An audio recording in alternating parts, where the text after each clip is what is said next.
Children are about half as likely as adults to become infected with coronavirus, according to scientists who reviewed data gathered by contact tracing and population screening studies around the world. The study, which will feed into the debate on when to open schools, found that children and young adults under the age of 20 appear 56% less likely to contract the virus than the over 20s, a finding that supports the idea that children are unlikely to play a major role in spreading the disease.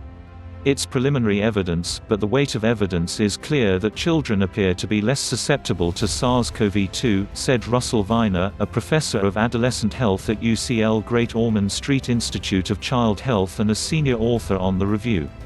The balance of evidence is clearly that children are the safest group to be out in the community. They have the lowest prevalence of infections and the risk of death or severe infection from COVID-19 is exceptionally low in children, he said. So for children themselves, the balance of risk is strongly in favor of a return to school given the very clear evidence of harm due to lockdown. Researchers assessed more than 6,000 recent papers on the pandemic, most of which, like the review itself, have not yet been peer-reviewed or formally published in journals, and whittled them down to 18 that contained useful data on children's susceptibility to the virus. 9 of the papers examined in further detail were contact tracing studies that followed infections from person to person. 8 reported virus and antibody test data and 1 was a review of studies on household clusters of infections. One of the studies found that in 31 household clusters of COVID-19, only 3 could be traced back to a child as the person who brought the infection into the home.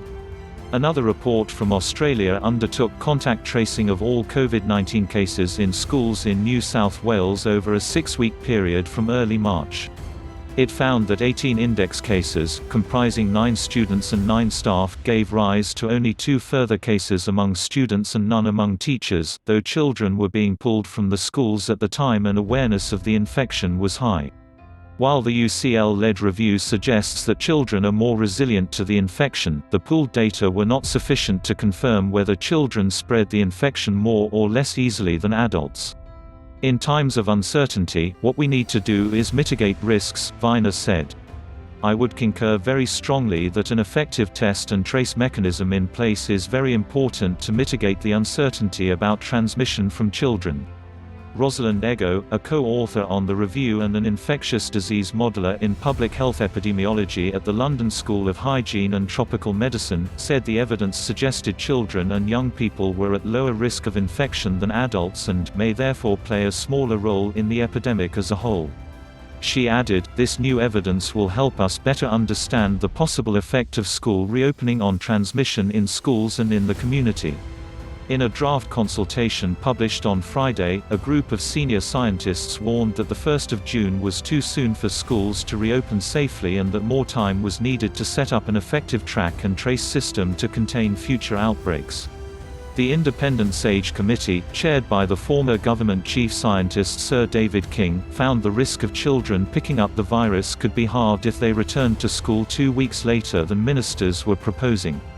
Delaying until September would reduce the risk still further, the report adds. For more updates, subscribe Global News official YouTube channel.